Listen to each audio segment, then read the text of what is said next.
Donc, on accueille les gens du ministère du Développement durable, de l'Environnement, de la lutte contre les changements climatiques. Je ne le redirai pas. C'est le MDDELCC. Donc, on accueille Pierre-Yves Saint-Louis et Onil Bergeron. Pierre-Yves Saint-Louis est titulaire d'un baccalauréat en physique. Il est au MDDELCC depuis 2006 au sein de l'équipe de surveillance du climat et est superviseur du service Infoclimat et responsable des analyses climatologiques pour la clientèle interne et externe. Pour sa part, M. Onil Bergeron est titulaire d'un baccalauréat en biologie ainsi que d'une maîtrise et d'un doctorat en sciences forestières. 10 ans d'expérience dans le domaine de la recherche, dont l'étude de l'influence du milieu bâti sur le climat local comme stagiaire postdoctoral. Au MDDELCC depuis 2010, à titre d'analyste en climatologie, responsable des volets météo urbaine et géomatique du programme de surveillance du climat du Québec, chargé de la diffusion des produits géomatiques et géostatistiques sur le climat. À vous la parole. Oui, bonjour. Je vais essayer de, si c'est pas assez fort, je vais le prendre dans la main, mais sinon je vais essayer de parler comme ça. Donc, la présentation qu'on va vous faire, je remercie Madame d'avoir déjà dit notre nom de ministère. Donc, ça va m'inviter d'avoir à leur dire. Je vais utiliser MDDELCC si possible ou ministère de l'Environnement. Il va y avoir en fait deux parties. Je vais commencer, ma première partie va décrire un peu ce qui se fait en termes de surveillance du climat au ministère de l'Environnement. Une brève présentation des produits qu'on offre en ligne. Ensuite, le service Infoclimat, là, dont j'assure la coordination, si on peut dire. Et par la suite, mon collègue Onil va présenter les données climatiques sur grille, qui est un produit qui a été développé par Onil avec une collaboration avec le Centre d'expertise hydrique du Québec. Et donc, Onil, étant le spécialiste en milieu urbain, va présenter l'offre de service du ministère pour les municipalités et deux études de cas là, de Québec et Granby pour illustrer ce qu'on fait en milieu urbain. Donc, la surveillance du climat, en présentation, on a utilisé aussi le terme de programme de surveillance du climat, qui était l'ancien nom qu'on utilisait, mais le terme programme est à proscrire, donc maintenant on s'appelle la surveillance du climat simplement. Notre objectif est la production en temps opportun de données climatologiques afin de soutenir principalement trois aspects des actions gouvernementales, soit la sécurité des populations, beaucoup en période de fonte printanière comme présentement avec les crues, donc avec le CEHQ, le ministère de la Sécurité publique. Donc, et ça par la diffusion de données aux partenaires via FTP, soit des données aussi d'équivalent en eau de la neige au sol. Sinon, ce qui nous intéresse plus particulièrement nous-mêmes, c'est la connaissance du climat donc, et le développement durable. Et on réussit cet objectif par l'observation, dans le fond climatologique, à long terme, par le calcul de normal, le calcul de tendance, je vais en parler plus loin. Donc, et sinon, nos derniers objectifs, c'est de répondre à la demande de clientèle externe et interne via le service Infoclimat, dont je vais présenter plus en détail plus loin un peu là, les offres qu'on a. On a plusieurs partenaires, là, il y en a une grande liste, je n'en ferai pas la liste complète.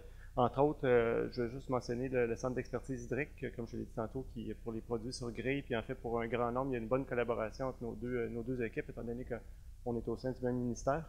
Environnement Canada, Environnement maintenant qui s'appelle Environnement et Changement climatique Canada, il y a une collaboration qui date en fait pratiquement des débuts de nos deux organismes.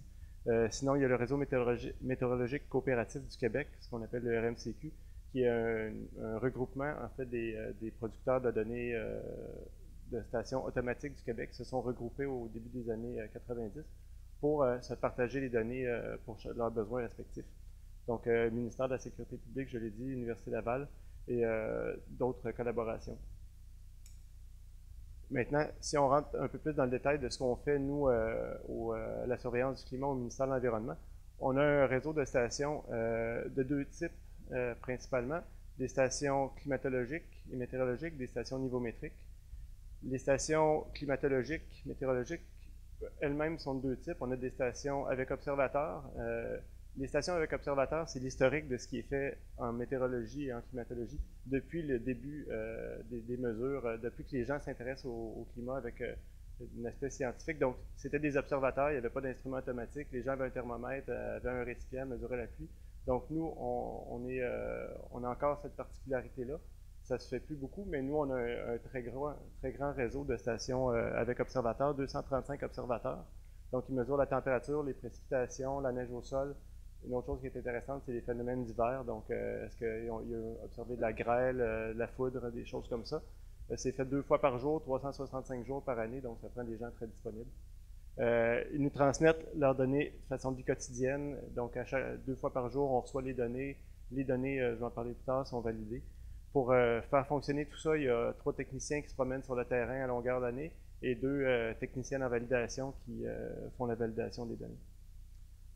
Notre autre réseau de stations climatologiques, c'est des stations automatiques. Donc, on est quand même moderne. Donc, nos stations, on a 91 stations automatiques où sont mesurées température, précipitation, humidité, vent. Donc, les normes sont là, mais ce n'est pas tous les paramètres qui sont mesurés à toutes les stations. On va voir un peu plus tard où ils se trouvent plus en détail. Et puis, les données sont transmises de façon horaire, donc on les reçoit, c'est la même chose. On les valide avec 2 techniciennes, et puis il y a 3 techniciens qui se promènent sur le terrain pour les entretenir. Une des choses qu'on voit, c'est que 91 stations, ça prend autant de techniciens que 235 stations avec un observateur. Donc, les observateurs, on a moins souvent besoin de les entretenir. Les instruments automatiques demandent plus d'entretien. Donc, et finalement, un réseau qui est complémentaire, mais qui est très important aussi, c'est les stations nivométriques. Une station nivométrique, qu'est-ce que c'est? C'est une mesure de neige qui est en milieu forestier. Nous, on a 106 stations. Nos partenaires Hydro-Québec, Rio Tinto, Alcan ont un nombre environ équivalent de stations au Québec, mais en milieu plus nordique, donc dans des endroits où nous, on est moins. Et puis, ce qui est fait, c'est on va vraiment prendre une carotte de neige, on va la peser, on va mesurer son poids, donc on va avoir la quantité d'eau. Il y a 5 à 6 relevés par année selon la couverture de neige. Et donc, il y a 6 techniciens, mais qui sont les mêmes que les autres, qui se promènent au printemps pour aller prendre ces relevés, plus 23 contractuels et des gens du CEHQ aussi qui nous aident là-dedans. Donc, ce graphique-là présente une idée de l'évolution et de l'historique de notre réseau. Donc, on voit que ça commence en 1870. Évidemment, c'était pas le ministère de l'Environnement à l'époque, étant donné que le ministère de l'Environnement a été créé beaucoup plus tard. Mais déjà, dans nos banques, on a des données qui remontent à cette période-là, qui étaient faites quand même par le gouvernement à l'époque. On voit que ça augmente pas beaucoup au début, jusqu'en 1910, il y a 18 stations. On voit une grosse hausse en 1960. C'est lorsque René Lévesque, qui était ministre de l'Environnement à l'époque, a fusionné l'ensemble de météorologie qui se faisait dans l'ensemble des ministères en disant que ça va être plus efficace comme ça. Donc, ça a monté beaucoup, puis on voit ensuite les successions de coupures qu'il y a eu. Puis une hausse au début des années 2000, enfin au milieu des années 2000 avec le plan d'action sur les changements climatiques et aussi une entente qu'on avait avec la financière agricole du Québec là, qui a amené l'implantation d'un grand nombre de stations. Il y a CEPAC qui est indiqué parce qu'on tente aussi d'avoir nos entrées dans les parcs de la CEPAC, entre autres parce qu'ils sont à des endroits climatologiquement très intéressants. Donc, on va passer maintenant à ce qu'on offre comme produit disponible en ligne.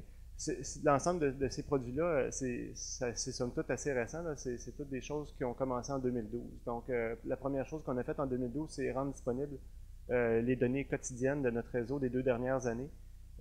Donc, par une interface cartographique et par des sommaires. Les sommaires, j'ai pas d'image, mais en fait, si on peut cliquer sur une station puis aller voir les données mensuelles, quotidiennes, mais d'un mois donné, d'une station, de l'ensemble de ces données. Donc, soit par la carte ou par un menu déroulant. Ce qui est plus récent, c'est l'introduction d'une présentation graphique qui permet de voir à une station, mais aussi pour des agrégations au niveau de la province, au niveau du sud du Québec puis du nord du Québec. Donc, pour faire ce traitement-là, c'est un traitement géomatique. On fait un crigeage pour l'ensemble du Québec, on va chercher la valeur moyenne, puis on l'indique. Donc, ça, c'est les graphiques. Et puis, on peut avoir un sommaire pour une journée donnée, ce qu'il y a eu à l'ensemble de nos stations. Donc, ça, c'est vraiment la présentation de données de base, si on peut dire. Par la suite, on fait aussi de l'analyse. Un de nos produits qu'on a commencé en 2013, c'est la publication de faits saillants. Donc, c'est des faits saillants mensuels et annuels qu'on fait. Dans le fond, à l'aide de nos données, on va essayer de présenter ce climatologiquement, comment le mois se compare au normal, à quoi ça s'attend pour les températures, les précipitations.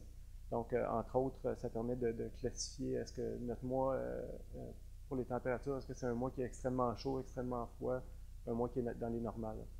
Donc, mensuellement, là, on va publier ces documents-là. C'est disponible en ligne, les adresses se retrouvent dans le bas des pages. Sinon, d'autres analyses qui ont été faites, les tendances de température, c'est la poursuite d'un projet qui a été fait avec Ouranos, une collaboration entre Ouranos et le ministère de l'Environnement, qui avait été faite en 2006. Et puis, donc là, on l'a mis à jour récemment pour se rendre jusqu'en 2010. C'est l'évolution des températures, donc ça présente en ligne à nos stations qui ont un historique assez long, à quel point les températures ont augmenté aux différentes stations pour différents paramètres. Ça, c'est fait par un de mes collègues, Bernard Caron. Un autre produit qui est fait par Bernard, c'est les tendances de précipitation, donc c'est l'équivalent pour les températures.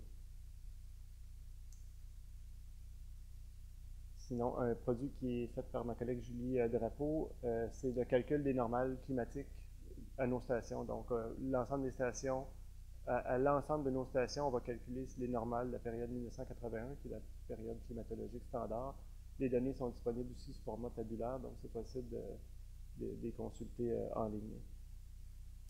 Donc, un autre produit qui est en ligne, qui n'est pas chapeauté par nous, qui est vraiment plus ministériel, c'est la classe ministérielle. J'en parle parce qu'on a certaines couches dedans. Donc, la classe ministérielle, ça a été implanté en 2013 pour la diffusion des résultats du projet PACES, qui est le programme d'acquisition de connaissances en eau souterraine. Donc, on avait déjà un atlas ministériel en intranet d'une technologie de ArcGIS. Et puis, il a été utilisé pour présenter les résultats du PACES. Depuis ce temps-là, ben, il est un peu utilisé à d'autres sources, mais il reste dans la page des eaux souterraines. Donc, il nécessite de demander un identifiant, il y a des acceptations de conditions d'utilisation, mais il y a quand même, c'est intéressant parce qu'il y a un grand nombre de couches qui sont disponibles par cet atlas-là. Là, je vais vous présenter les grandes catégories de couches qui sont disponibles. Donc, c'est un site, c'est en extranet, c'est disponible en réalité grand public, là, mais ça demande un identifiant.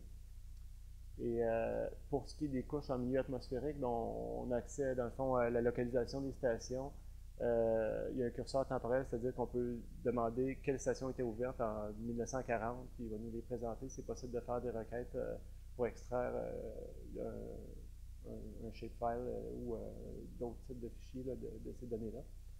Les tendances 1961-2013 qu'on a vu tantôt sont disponibles aussi sur l'Atlas. Et les normales mensuelles annuelles 1981-2010 vont être disponibles dans une semaine environ. Donc, contrairement à ce qui est disponible sur le site Internet, les normales, c'est vraiment une interpolation spatiale qui a été faite par O'Neill à partir des données des normales. Donc, c'est disponible en ligne. Un aperçu de ce à quoi la classe ressemble. Donc, on a différentes couches, puis on peut faire des interrogations, des sélections spatiales de ces données-là. Donc, pour en venir au service Infoclimat, dont je m'occupe avec ma collègue Mélodie de Blois-la-Montagne, nous, dans le fond, en gros, on est un service à la clientèle de fourniture et d'expertise en données météorologiques. Donc, l'ensemble des données qui sont disponibles sur le réseau, il y en a une certaine partie qui est en ligne, mais il y en a une grande majorité qui n'est pas disponible en ligne. Et puis, donc, la façon d'obtenir, c'est via le service Infoclimat. Aussi, on fait de l'analyse d'événements météorologiques particuliers, entre autres pour les assureurs, mais pour les municipalités aussi. Donc, des analyses lors de pluies importantes, la détermination de vents violents, les roses des vents. Et également, on a développé les statistiques intensité, durée, fréquence pour les plus grandes récurrences à la demande de la direction municipale du ministère de l'Environnement, c'est une demande du municipal, donc pour répondre à des normes gouvernementales. Donc, les informations du contact sont là. Il y a des frais associés au traitement des demandes. Donc, les données, la politique gouvernementale du ministère, c'est qu'il y a des frais pour l'obtention des données. Quelques exemples de produits qu'on offre. Là, je vous présente ceux qui sont en PDF juste parce que c'est plus joli, mais en réalité, on en a en format texte, en format, on peut les envoyer dans différents formats qui sont peut-être plus pratiques pour la géomatique qu'un fichier PDF. Là. Je sais qu'aller chercher des données dans un fichier PDF, c'est pas la panacée. Là. Fait que, on a d'autres options de transmission. Donc, je vais passer la parole à mon collègue Onil qui va vous présenter sa partie. Oui, merci. Avant de vous présenter l'offre de service du ministère pour de la surveillance climatologique spécifique au milieu urbain, je vais juste parler d'un autre de mes produits sur lequel je travaille, c'est les données climatiques sur grille. En fin de compte, de quoi il s'agit, c'est que nous autres, on mesure certains phénomènes climatologiques à des points, à des stations qui sont distribuées irrégulièrement sur le territoire, puis surtout pour des besoins de modélisation numérique, on a besoin que ces données-là apparaissent, qu'on ait des estimations sur des points de grille, sur une grille qui est régulière. Donc, on va utiliser les observations, on va faire une interpolation à ces différents points de grille-là.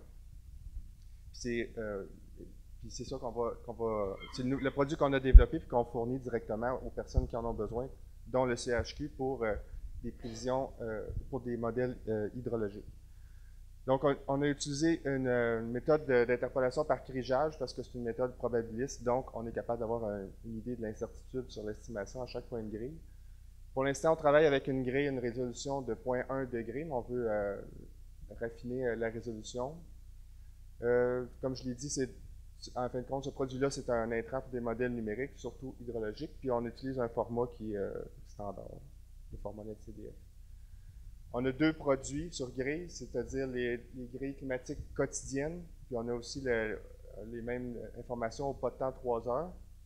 Dans les deux cas, on traite les phénomènes de température maximale, température minimale quotidienne, de précipitation totale quotidienne pour les grilles quotidiennes. Dans ce cas-là, la période qui est couverte, c'est de 1961, du 1er janvier 1961 jusqu'à maintenant, à tous les jours. Mais maintenant, c'est défini comme les dernières données qui sont validées. Donc, en ce moment, on a des données jusqu'en janvier 2016. Puis ce produit-là couvre tout le Québec en entier, ainsi qu'il a une portion à l'ouest, en Ontario, pour avoir le bassin versant de la rivière des Outaouais, puis au sud, pour avoir le bassin versant de la rivière Richelieu. Le deuxième produit, comme je le disais, c'est les grilles climatiques 3 heures. Ça nous permet de voir plus les événements synoptiques, de voir les fronts passer, ces choses-là. On a les trois mêmes phénomènes qui sont couverts. Puis, puisque ces produits-là dépendent des stations automatiques qui ont commencé plus à être en opération dans les années 90. Donc, ce produit-là commence en 1995 jusqu'à aujourd'hui. Puis, on se concentre sur le sud du Québec, là, en dessous du 53e parallèle, puisque ça fait quand même des bases de données relativement grosses. On n'a pas beaucoup de stations au nord.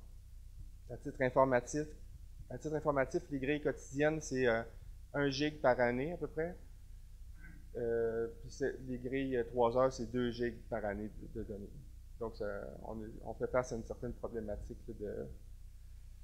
d'hébergement. Là, je me suis amusé hier à faire des vidéos. Je vais vous montrer juste celui-là parce qu'il manque de temps. Ça, c'est les grilles climatiques 3 heures, c'est les précipitations. Puis dans le fond, je vous présente la tempête post-tropicale Irène là, en août 2011. On va voir, dans le fond, le front passer, là, les différents pas de temps de 3 heures. C'est juste une illustration pour montrer le genre d'informations qu'on est capable de produire grâce à notre réseau. Maintenant, pour ce qui est de l'offre de services aux municipalités, dans le fond, c'est comme un peu le deuxième mandat que j'ai, de m'occuper spécifiquement de la surveillance climatologique en milieu urbain. Dans le fond, l'offre de service, il y a comme 3 éléments. On peut aider les municipalités, on peut les conseiller pour faire de la mesure, prendre les bons instruments, les installer au bon endroit, puis faire l'entretien adéquat. La deuxième chose, c'est qu'on peut aider pour l'archivage de données, puis la diffusion des données. Puis la troisième chose, c'est on peut supporter les municipalités pour de l'analyse et l'interprétation de données, comme pour le cas des îlots de chaleur urbains. Ça, c'est les 2 études de cas dont je vais vous parler. Donc, la première étude de cas, c'est à la Ville de Québec. où notre projet avait 3 objectifs. Le premier, c'était d'élaborer le protocole de mesure puis d'analyse. Le deuxième objectif était d'établir une climatologie urbaine, autrement dit, avoir une information spécifique là, à la ville de Québec, climatologiquement parlant. Puis le troisième objectif, c'était de caractériser la représentativité spatiale de la station météorologique permanente. Là. Quand on entend souvent parler de la station à l'aéroport Jean-Lesage, c'est comme la station fétiche. Donc, je voulais voir à quel point ce qu'on vit ou ce à quoi on est exposé en termes de température au centre-ville de Québec ou ailleurs sur le territoire, ça colle avec ce qui se passe à l'aéroport. Pour faire ça, j'ai utilisé 2 méthodes d'échantillonnage, soit une méthode d'échantillonnage fixe continu, donc on avait des sondes qu'on installait à différents endroits de la ville. La deuxième chose, on a fait de l'échantillonnage mobile, ponctuel, donc à certaines dates, on s'est promené avec une auto en ville pour avoir de l'information fine sur le territoire. Puis ça a été possible grâce à la collaboration de la Ville de Québec, le CHUC, puis de 2 propriétaires privés, surtout pour l'installation des sondes là, sur les terrains de ces personnes ou de ces entités-là. Donc les mesures fixes continuent, on voit l'image de la sonde, à quoi elle ressemble. C'est une sonde qui fonctionne sur batterie, c'est indépendant là, et autonome. On installait ça sur un lampadaire, puis ça fonctionnait tout seul. Il fallait juste aller recueillir les données une fois de temps en temps. Fait qu'on a installé 15 stations temporaires, ce qui s'ajoutait aux 6 autres stations permanentes, là, 3 qui sont opérées par nous, puis 3 autres par Environnement Canada. Puis ça, cette information-là nous permettait d'avoir une caractérisation de la variabilité dans le temps, des conditions de température et d'humidité sur la ville de Québec. Là, dans le fond, ici, je vous présente un tableau là, dans le fond, le message ici, c'est qu'on a utilisé la différence de température, donc la température mesurée à chacune des stations, moins la température de référence à l'aéroport. On a regardé dans quels différents genres de conditions, c'est quoi la différence de température qu'on peut observer au centre-ville ici, puis en périphérie de la ville. Donc, ce qu'on voit ici, c'est que quand il n'y a pas beaucoup de vent, puis que le ciel est dégagé, c'est là qu'on a l'îlot de chaleur maximale. Là, on parle de température minimale, donc ça, c'est le soir ou la nuit. C'est dans ces conditions-là qu'on a où il n'y a pas de vent ou peu de vent, puis un ciel dégagé où on a l'effet de l'îlot de chaleur urbain qui est le plus grand, qui peut aller jusqu'à presque 4 degrés Celsius. On a fait le même exercice là, pour la différence de température maximale, donc la différence entre chacune des de température maximale, donc la température en mi-journée entre chacune des stations puis l'aéroport. Puis dans le fond, c'est essentiellement la même conclusion. Là, c'est en conditions dégagées où l'îlot de chaleur urbain peut atteindre un niveau de 2,3 degrés Celsius à peu près. On a aussi regardé l'INSPQ, par exemple, où la santé publique va déclencher des alertes là, quand il y a certains seuils de température ou d'humidex qui sont dépassés. Puis on a regardé combien de fois ces seuils-là étaient dépassés dans les différents secteurs de la ville. Dans le fond, on se rend compte qu'au centre-ville, le seuil de température maximale quotidien a été dépassé plus souvent que ce qui est mesuré à l'aéroport. L'aéroport étant le point vert ici. Là. Même chose pour le facteur humidex, qui est dépassé plus souvent le seuil dans le centre-ville, mais également un peu en périphérie, comme dans Duberger, puis Limoilou, là, plus près de l'autoroute 40, où là, il y a un mix entre beaucoup de bâtiments et de la végétation, ce qui fait que ça fait température élevée et humidité élevée. Ça fait en sorte que ça explique les résultats où on a dépassé les seuils plus souvent à ces endroits-là. Je vais aller relativement rapidement. Là. Les mesures mobiles ponctuelles, c'est pour nous permettre d'avoir une fine caractérisation spatiale de la différence de température sur le territoire. Donc, on a utilisé une auto avec des sondes sur le dessus. On a couplé ça avec de l'information sur le territoire. Ça, c'était l'information fournie par Environnement Canada. Donc, on a utilisé 2 covariables, soit le pourcentage de surface naturelle et le pourcentage de surface pavée, parce qu'on sait que plus c'est pavé, plus l'effet d'îlot de chaleur urbain peut être grand. Ça nous a permis de faire une cartographie détaillée de l'îlot de chaleur mesuré à partir de mesures de température de l'air ambiant. Donc, dans ce cas-ci, sur la carte, ce qu'on voit, c'est qu'au centre-ville, le soir, l'îlot de chaleur urbain, pour le 11 juillet 2012, là, peut atteindre 10 degrés Celsius. On a fait le même genre d'exercice dans la ville de Granby, qui, dans le fait, eux autres, ils ont fait une étude par Chicany et Baudouin. Eux autres, ils ont regardé des images satellitaires pour repérer quelles sont les surfaces les plus chaudes sur le territoire. Puis la ville de Granby nous a demandé de un peu corroborer ces résultats-là avec des mesures de température de l'air ambiant, ce qui est différent d'une mesure de température de surface. Donc, on a utilisé, dans ce cas-ci, juste l'échantillonnage fixe, donc juste les sondes là, placées sur des lampadaires. On a été aidé par la ville de Granby, c'est eux autres qui ont vu à l'installation des différentes sondes. Ça, c'est l'image des températures de surface telles que présentées dans le rapport de Chicany au Baudouin, où il avait identifié 3 secteurs qui apparaissaient plus chauds, là, soit le premier, c'est le centre d'achat, le deuxième, c'est l'industrie, puis le troisième, c'est le centre-ville. Encore une fois, dans ce cas-ci, on a utilisé de l'information complémentaire là, pour être capable de faire une cartographie de ce qu'on mesure à des points précis. La ville nous avait fourni l'implantation au sol des bâtiments puis des stationnements puis des rues, ce qui nous a permis là, à droite d'avoir l'information sur le pourcentage de bâtiments puis le pourcentage de chaussées dans des pixels de 500 mètres. Ici, c'est juste pour montrer qu'il y a une relation entre plus il y a de bâtiments dans un pixel, plus la proportion est élevée, plus la température ou l'effet d'îlot de chaleur urbain va être élevé. Donc, on peut utiliser ces covariables-là pour nous permettre de faire une cartographie comme celle-ci. Ça, c'est une cartographie qui a été faite à partir de mes mesures, puis on a utilisé les covariables pour faire l'interpolation. Puis là, si on reprend les 3 secteurs de tantôt, le centre d'achat, l'industrie, puis le centre-ville, on voit que finalement, c'est juste le centre-ville qui apparaît comme un îlot de chaleur urbain quand on mesure la température de l'air in situ. Même chose pour la température maximale. Puis, suite à l'élaboration du protocole puis à ces études-là, on a décidé de faire la surveillance permanente en milieu urbain. Donc, on a développer une station compacte là, qui utilise une sonde tout en un, qui mesure 4 paramètres météo. Donc, en utilisant une batterie puis un panneau solaire avec un système d'acquisition de données, on est allé installer ça à 2 endroits. Là, une place à Montréal, le coin Molson, Saint-Zotique. Puis à Québec, c'est au coin de Saint-Vallier puis Saint-Joseph. Donc, on a ciblé deux endroits où le facteur de risque d'exposition de la population aux îlots de chaleur urbain était élevé. Ces stations-là sont actives de façon permanente. Si vous avez des questions, n'hésitez pas à contacter InfoClimat. Ça va nous faire plaisir. Quel lien est fait avec l'INSPQ, les cartes que Pierre Gosselin a? Je pense que je suis trop proche de l'autre micro. Quel lien peut être fait ou est fait avec les cartes de Pierre de l'INSPQ?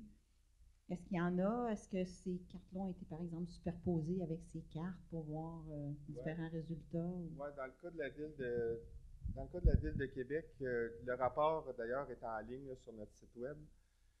Puis, dans le fond, Pierre est au courant de ces études-là. Puis, dans le fond, l'étude, ce qu'elle a permis de montrer, c'est qu'il faut distinguer entre la mesure d'une température de surface et la mesure de l'air ambiant. De sorte que les cartes, par exemple, faites par l'INSPQ, il y a certains endroits qui apparaissent comme des îlots de chaleur urbain, mais quand on va mesurer l'air à ces endroits-là, c'est comme l'îlot de chaleur urbain, il ne sera pas aussi apparent que ce que la carte nous laissait croire. Souvent, c'est une question de densité là, de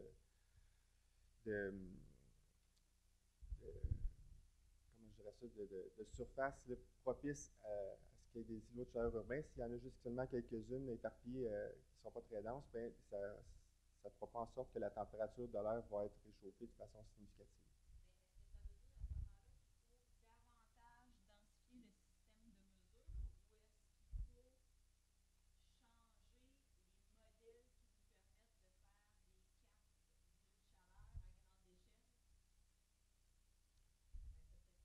Ouais, ben, entre autres, il y a une des choses une des résultantes de ce projet-là à Québec, c'est qu'il y a des prévisionnistes à Environnement Canada qui ont pris connaissance, tu sais, que, OK, dans telle condition, ce que j'ai comme information à l'aéroport, si je veux le transposer pour le centre-ville, il faut que j'applique un peu ce facteur de correction-là. Mais ça, ils le font, tu sais, c'est un jugement humain là, qui est fait dans ce cas-là, surtout pour l'émission d'alerte ou d'avertissement. Deuxième chose, étant donné que c'est possible de faire un lien entre des caractéristiques physiques au sol, puis un effet d'îlot de chaleur urbain, puis en plus avec les différentes conditions qui sont plus ou moins propices à l'établissement d'un effet d'îlot de chaleur urbain, ça serait possible de tenir ça en compte. D'ailleurs, il y a des chercheurs qui font ça, mais là, on parle d'un niveau vraiment régional, local, où là, ça peut devenir intéressant de s'intéresser à ce niveau de détail-là. C'est sûr que si on fait des projections climatologiques régionales ou provinciales, d'aller voir que sur l'île de Montréal, c'est un petit peu plus chaud. Peut-être que ça n'a pas, c'est peut-être pas la même pertinence, mais en même temps, on sait que l'effet d'îlot de chaleur urbain, ça peut avoir une incidence sur si la ville est grande et même en amont, en aval de cette ville-là.